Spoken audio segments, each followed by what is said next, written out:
Welcome back to clean news Rajasthan.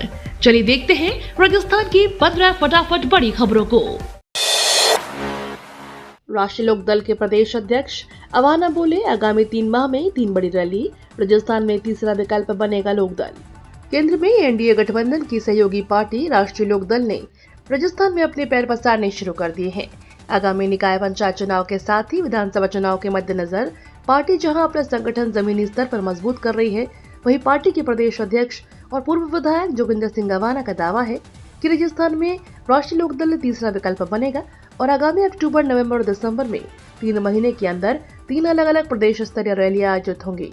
इसकी शुरुआत 5 अक्टूबर को भरतपुर के बयाना से हो रही है।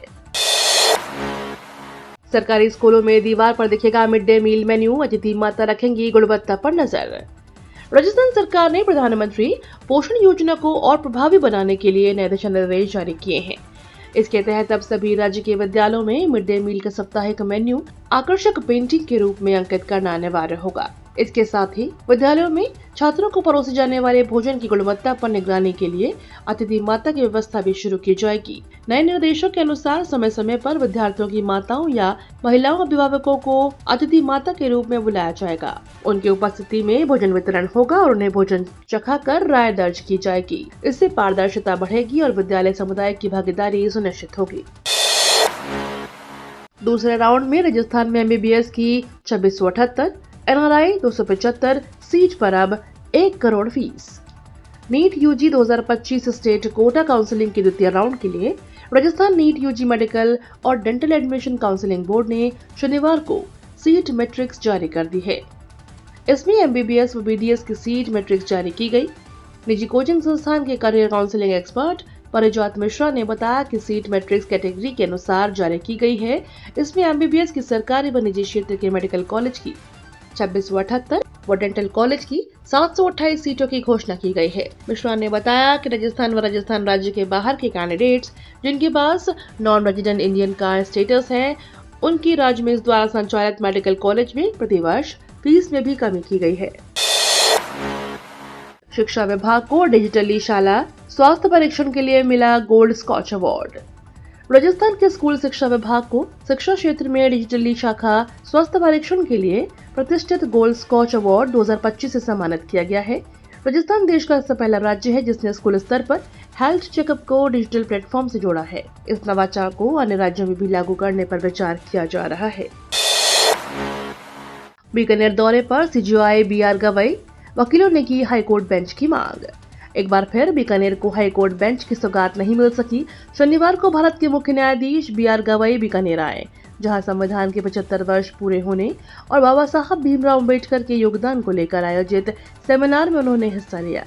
वकीलों को उम्मीद थी कि इस दौरान बीकानेर में हाईकोर्ट बेंच की घोषणा होगी, लेकिन ऐसा नहीं हुआ।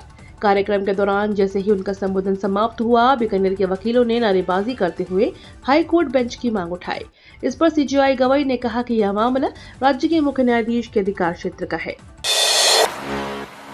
H1B वीजा फीस बढ़ाने पर बोले पायलट, भारत सरकार को अमेरिका के सामने मजबूती से खड़ा होना चाहिए। अमेरिका के राष्ट्रपति डोनाल्ड ट्रंप ने हाल ही में एक बड़ा फैसला लेते हुए H1B वीजा आवेदकों को प्रायोजित करने वाली कंपनियों की फीस $1 लाख करने का आदेश दिया है। इस घोषणा ने भारत में चिंता की लहर दौड़ा दी है, क्योंकि H1B वीजा उन भारतीय युवाओं और पेशेवरों के लिए बेहद महत्वपूर्ण है जो अमेरिका में नौकरी करना चाहते हैं। इस फैसले को लेकर कांग्रेस नेता सचिन पायलट ने केंद्र सरकार पर गंभीर सवाल उठाए और कहा कि भारत सरकार को अब मजबूती से कदम उठाने चाहिए। अमेरिकी फैसले ने एक बार फिर भारत अमेरिका रिश्तों को सवालों के घेरे में ला दिया है। शनिवार को कांग्रेस नेता सचिन पायलट ने जयपुर में एक बयान में इस पर चिंता जताई है। 152 करोड़ से बदलेगी सूरतगढ़ की सूरत। इन 3 बड़े प्रोजेक्ट्स का मिला तोहफा। शहर में रेलवे फाटक अब यातायात की राह में बाधा नहीं बनेंगे। लगभग 152 करोड़ रुपए की लागत से 2 फ्लाईओवर और एक रोड अंडरपास बनाने के लिए प्रक्रिया तेजी से चल रही है। इसमें रंगमहल रेलवे फाटक पर फ्लाईओवर का कार्य शुरू हो चुका है, जबकि C94 रेल फाटक पर जनरल अप्रूव्ड ड्राइंग रेलवे द्वारा स्वीकृत हो चुकी है। जल्द ही सार्वजनिक निर्माण विभाग की ओर से इसकी डीपीआर मुख्य अभियंता कार्यालय को प्रेषित की जाएगी। वहीं राधा स्वामी सत्संग भवन के समीप रेलवे फाटक संख्या 1A पर प्रस्तावित फ्लाईओवर की डीपीआर के लिए कंसल्टेंसी टेंडर जारी हो चुके हैं। इसकी जीएडी भी रेलवे से इसी माह स्वीकृत होने की उम्मीद है। डबल इंजन सरकार आदिवासी क्षेत्रों में विकास के लिए प्रतिबद्ध, बांसवाड़ा में बोले सीएम भजनलाल शर्मा। राजस्थान के मुख्यमंत्री भजनलाल शर्मा ने शनिवार को कहा कि डबल इंजन सरकार आदिवासी बहुल बागड़ क्षेत्र के बुनियादी विकास के लिए प्रतिबद्ध है। उन्होंने कहा कि प्रधानमंत्री नरेंद्र मोदी के नेतृत्व में शुरू की गई अनेक कल्याणकारी एवं रोजगारोन्मुखी योजनाएं क्षेत्र के लोगों के जीवन में सुधार ला रही हैं। शर्मा ने शहरी सेवा शिविर की समीक्षा के लिए बांसवाड़ा के कुशलबाग क्रिकेट स्टेडियम का दौरा किया। उन्होंने तपेदिक रोगियों के परिवारों को निक्षय पोषण किट भी वितरित की और प्रधानमंत्री आवास योजना तथा मुख्यमंत्री स्वनिधि योजना सहित और केंद्रीय योजनाओं के लाभार्थियों को चेक और प्रमाण पत्र सौंपे। राजस्थान में फिर खुला धर्मांतरण का केस, ईडी ने छापेमारी की तो चौंकाने वाला खुलासा।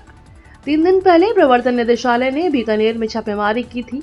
कार्रवाई के दौरान पूरे मामले को गोपनीय बताते हुए मीडिया से किसी भी तरह की जानकारी देने से इनकार कर दिया। जिन लोगों के ठिकानों पर कार्रवाई हुई उनके बारे में अब चौंकाने वाली जानकारी सामने आई है। ईडी की यह कार्रवाई मोहम्मद सादिक और पूर्व पार्षद जावेद खान के साथ उनके कुछ नजदीकी लोगों के ठिकाने पर हुई।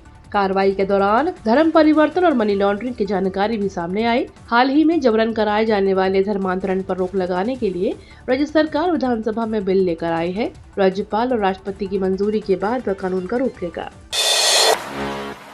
भजनलाल सरकार का बड़ा फैसला, मुख्यमंत्री भजनलाल सरकार का बड़ा फैसला, मुख्यमंत्री आयुष्मान दुर्घटना योजना में नई व्यवस्था।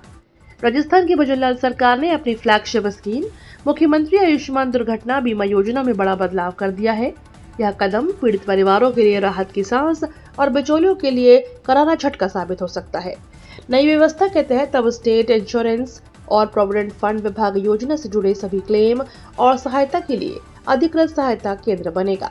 सरकार ने स्पष्ट कर दिया है कि क्लेम का भुगतान केवल जन आधार से जुड़े मुखिया के बैंक खाते में होगा। इससे फर्जीवाड़े की संभावना खत्म होगी। 10वीं और 12वीं बोर्ड लिखित परीक्षा का रिजल्ट 40% से कम रहा तो शिक्षक होंगे जिम्मेदार, गिर सकती है गाज।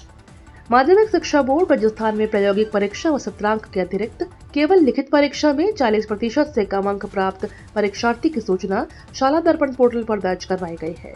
इसके आधार पर 40% से कम परिणाम देने वाले शिक्षकों पर कार्रवाई की जा सकती है। माध्यमिक शिक्षा बोर्ड की कक्षा 10वीं और 12वीं की 80 अंकों की लिखित परीक्षा में 40% से कम अंक प्राप्त करने वाले विद्यार्थियों की संख्या शाला दर्पण के बोर्ड परीक्षा परिणाम मॉड्यूल टैब में दर्ज करवाई गई है। यह सूचना अध्यापकवार लिखी गई है। मंत्री किरोड़ी लाल ने अब खेतों में मारा छापा, बीज निर्माता कंपनियों की अटकी सांसें, कहा किसानों के साथ लूट मची है। कृषि मंत्री किरोड़ी लाल मीणा शनिवार को अचानक हनुमानगढ़ पहुंचे और प्राथमिक बीज तैयार करने को लेकर आवंटित खेतों का निरीक्षण किया। इस दौरान जो फर्जीवाड़ा सामने आया उसे देखकर मंत्री हैरान रह गए। निरीक्षण के बाद मंत्री ने मीडिया को बताया कि कुछ महीने पहले श्रीगंगानगर में मैंने नकली बीज निर्माता कंपनियों के खिलाफ कार्रवाई की थी। इसके बाद बीज निर्माता फर्मों ने जांच पर सवालिया निशान लगाया था। उन्हीं के जवाब तलाशने के लिए मैं यहाँ आया हूँ। मंत्री ने मीडिया के सामने दस्तावेज प्रस्तुत करते हुए कहा कि हकीकत ये है कि कंपनियां खेतों की बजाय कागजों में प्रमाणित बीज तैयार कर रही है।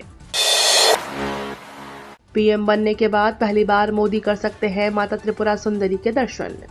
प्रधानमंत्री बनने के बाद पहली बार नरेंद्र मोदी तलवाड़ा स्थित शक्तिपीठ त्रिपुरा सुंदरी के दर्शन कर सकते हैं। इसके लिए प्रशासन ने तैयारियां शुरू कर दी हैं। आपको बता दें कि बांसवाड़ा शहर से महज 20 किलोमीटर की दूरी पर तलवाड़ा कस्बे के निकट उमराई गांव में विराजमान है मां त्रिपुरा सुंदरी का भव्य मंदिर। यह स्थल प्रमुख शक्तिपीठों में से एक के रूप में माना जाता है, जहां पर सिंह पर सवार मां भगवती त्रिपुरा सुंदरी की 18 भुजाओं वाली प्रतिमा स्थापित है। इस दिव्य मूर्ति में मां दुर्गा के 9 रूपों की झलक स्पष्ट दिखाई देती है, जबकि उनके चरणों में उत्कीर्ण श्रीयंत सभी सिद्धियों का प्रतीक माना जाता है। रेलवे की नई तकनीक से समय पर और सुरक्षित पहुंचेगी ट्रेनें। भारतीय रेलवे यात्रियों की सुरक्षा और समय पालन बढ़ाने के लिए नई तकनीक अपना रहा है। डुअल डिटेक्शन सिस्टम ट्रैक की लगातार निगरानी करेगा और दोहरी सुरक्षा प्रदान करेगा। इसमें ऑटो रीसेटिंग सुविधा भी होगी, जिससे तकनीकी खराबी पर तुरंत सुधार हो सकेगा और मैनुअल हस्तक्षेप घटेगा। इससे ट्रेनों का डाउन टाइम कम होगा और परिचालन विश्वसनीयता बढ़ेगी। नई प्रणाली से ट्रेनें अब सही समय पर गंतव्य तक पहुंचेंगी, जिससे यात्रियों की यात्रा होगी और भी सुरक्षित, सुविधाजनक और भरोसेमंद। ईपीएफओ ने लॉन्च किया पासबुक लाइट, अब पीएफ बैलेंस चेक करना हुआ आसान।